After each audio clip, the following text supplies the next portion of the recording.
Welcome everybody from KS Foundation. Hello viewers, KS ফাউন্ডেশনের পক্ষ থেকে আমি জাকারিয়া খান আপনাদের সবাইকে আবারও স্বাগত জানাচ্ছি। আজকের ভিডিওতে আমরা আলোচনা করব কিভাবে ফ্রন্ট পার্টের প্যাটার্ন তৈরি করব এবং তার সাথে বনমার করে দেব। অটোমেটিক কুলিং মেশিনে ফ্রন্ট পার্টের কুলিংয়ের সাথেও আমরা বনমার করতে পারি, যাতে আমাদের বন্ড মেকিংয়ের সময় এক্সট্রা কোনো হেল্পার দিয়ে বন্ডটা মার করা না লাগে। আমরা স্ক্রিনে দেখতে পাচ্ছি একটি ফ্রন্ট পার্ট। আমরা এটারই প্যাটার্নটা তৈরি করব। এটার সাইজটা যদি আমরা দেখে নিই, এটা হচ্ছে 7-8 সাইজ। এখন আমরা ফাইল থেকে চলে যাব create design line by pattern, সেখান থেকে সিলেক্ট প্যাটার্ন অনলি। এরপরে যদি আমরা F4 প্রেস করে কিংটা অফ করি, তাহলে দেখতে পাচ্ছি আমাদের 7-8 সাইজের প্যাটার্নটা দেখা যাচ্ছে। এটা 7-8 সাইজ। হ্যাঁ, আমরা যদি সর্ব উপরে যে কুলিংটা আছে এর মেজারমেন্টটা যদি হচ্ছে শোল্ডার থেকে দেখি, তাহলে আমাদের এখানে আছে হচ্ছে 1.9 cm। আমাদের এটা প্রয়োজন নেই, আমরা এটা কেটে দিলাম। এরপরে যদি আমরা F12 প্রেস দিয়ে প্যাটার্নটা সরিয়ে দিই, তাহলে দেখতে পারবো আমাদের create design line by pattern হয়ে গেছে। এরপরে প্যারাল নিয়ে আমরা ড্রেনের কুলিংয়ের যে মার্কগুলো আছে এগুলো সুইং লাইন থেকে আরও 1 cm বাইরে দিয়ে দিলাম। এরপরে আমরা ইরেজার দিয়ে এটা কেটে দিলাম। এরপরে আমরা যেভাবে ড্রেন নিই সেভাবে ড্রেনগুলো খুব দ্রুততার সাথে নিয়ে নেব। আমি এখানে 3 মিলি করে ড্রেন নিচ্ছি, যাতে আমার 3-3-6 মিলি এবং আমার লেজার কাটিংয়ে কাটবে হচ্ছে 3 মিলি, তার 9 মিলি।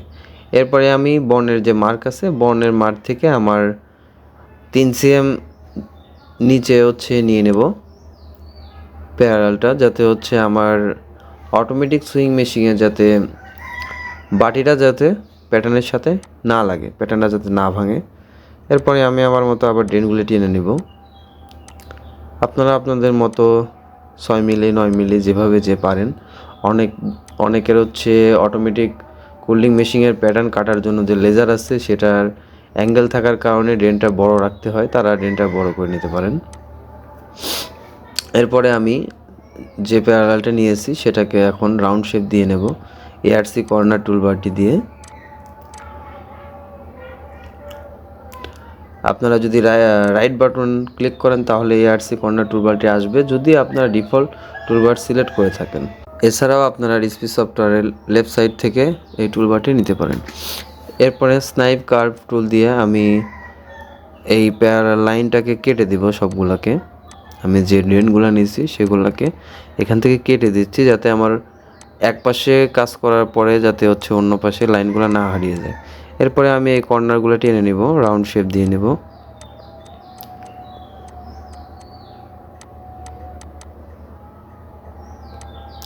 আমি এখানে রাউন্ড শেপ 2 cm দিচ্ছি, আপনারা আপনাদের মতো দিতে পারেন। আমরা যেহেতু এটা ফ্রি ভার্সন ইউজ করছি, সেহেতু আমাদেরকে লেজারগুলো নিজেদের রাউন্ড শেপ করে নিতে হবে, কারণ এটা ফ্রি ভার্সনে আপনারা অটো লেজার করতে পারবেন না। সেহেতু আমি ড্রেনগুলোকে রাউন্ড করে দিচ্ছি, যাতে লেজার কাটিংয়ের সময় যাতে এটা কোনো রকমের না কাটা থাকে।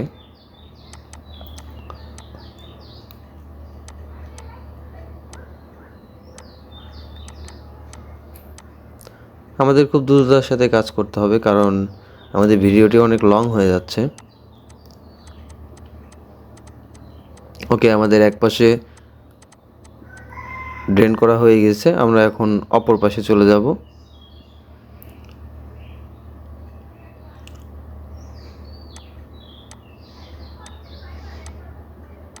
এরপরে আমরা মিডলের যে কুলিং মার্ক আছে সেটা সহই কেটে দেব, কারণ আমাদের যেহেতু ওই পাশে হয়ে গেছে করা, সেহেতু আমাদের এখন এটা লাগবে না।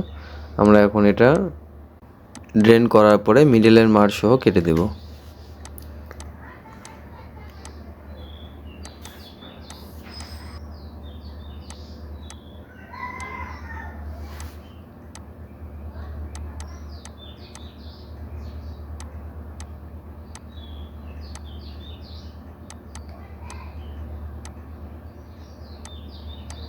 এটাই শেষ।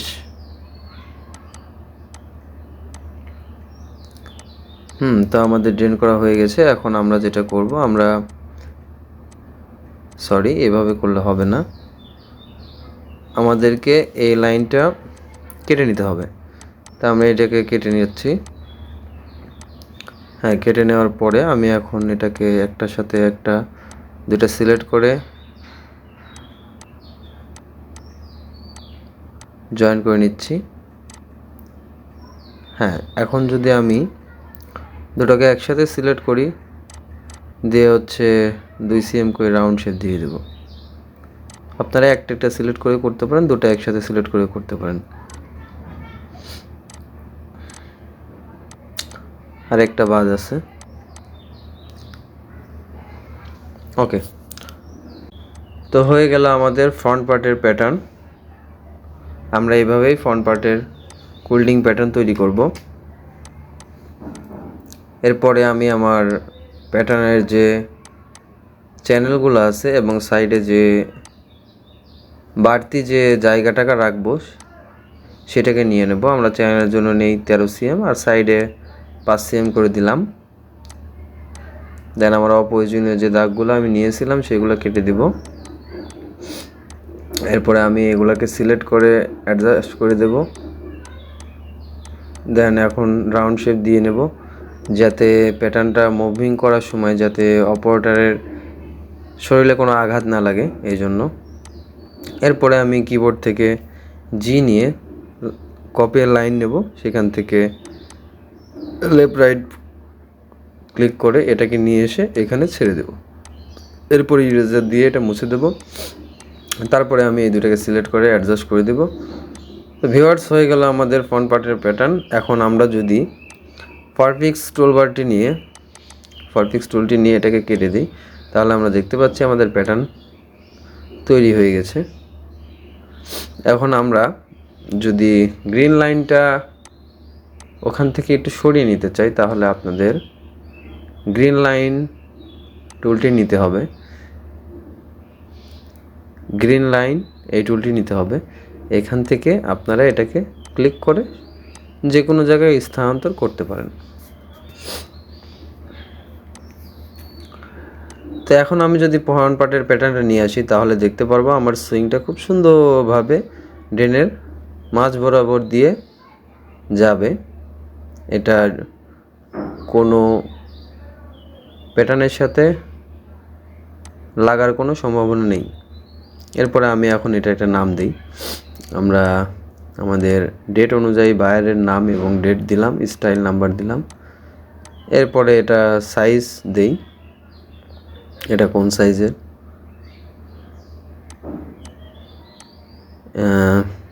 এটা হচ্ছে 7-8 ফ্রন্ট পার্ট, 11-12 আছে, আমি 7-8 লিখে দিই। এরপরে এটা হচ্ছে হাইট, মানে কত সিএমের ভিতরে এটা হচ্ছে লেখাটা হবে সেটা। এরপরে যদি আমি পিএলটি করতে চাই, তাহলে এটাকে আমরা পিএলটি করে নেব। আমি আপনাদেরকে আবারও দেখাই কিভাবে পিএলটি করতে হয়, কারণ আমাদের গত ভিডিওতে একজন কমেন্টস করছে পিএলটি করবে কিভাবে, সে আবার লক্ষ্য করবেন। আমরা এখান থেকে প্লটে যাব। প্লটে যাওয়ার পরে যদি আমাদের একটা সাইজ থাকে তাহলে ভালো, আর যদি এরকম সবগুলো সাইজ আছে তাহলে আমরা বুঝে নেব যে আমাদের গ্রেডিং অন আছে। তাই আমরা কিবোর্ড থেকে F4 প্রেস করে গ্রেডিং অফ করে যদি আবার পিএলটিতে যাই, তাহলে আমরা দেখতে পারবো যে আমাদের এখানে গ্রেডিংটা অফ আছে। এরপরে সেটআপে যাব, সেটআপ থেকে এক্সপোর্ট টু ফাইল। এরপরে এখানে গিয়ে আমি যেহেতু আমার লেখাই আছে, আমরা যারা লিখে নিয়ে জাস্ট ওকে প্রেস করব, তাহলে আমাদের পিএলটি হয়ে যাবে। তো ভিউয়ার্স, এভাবে আমরা ফ্রন্ট পার্টের কোল্ডিং প্যাটার্ন উইথ বন্ড মার্কের প্যাটার্ন তৈরি করতে পারবো। আমরা আরও কমেন্টস পেয়েছি কিভাবে টেমপ্লেট প্যাটার্ন দিয়ে মার্ক ছাড়া উইদাউট মার্ক বন্ড মেকিং করা যায়। পরবর্তী ভিডিওতে আমরা অবশ্যই এটা দেখাবো কিভাবে মার্ক ছাড়া বন্ড মেকিং করা যায় টেমপ্লেট প্যাটার্ন দিয়ে। তো সেই ভিডিও পেতে অবশ্যই আমাদের চ্যানেলটি সাবস্ক্রাইব করুন, লাইক, কমেন্ট, শেয়ার দিয়ে পাশে থাকুন। ধন্যবাদ। Thanks for watching. Please subscribe our channel.